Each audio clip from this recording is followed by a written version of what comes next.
The Graco Soothe My Way baby swing is designed to provide gentle motion and comfort for infants, but it may occasionally shut down unexpectedly during use.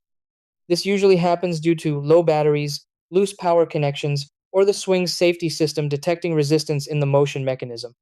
When the motor senses a problem, it may stop automatically to prevent damage. Fortunately, most shutdown issues can be resolved quickly by checking the power supply and ensuring the swing moves freely.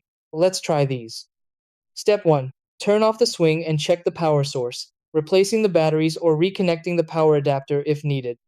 Step 2. Inspect the battery compartment to ensure the batteries are installed correctly and making proper contact. Step 3.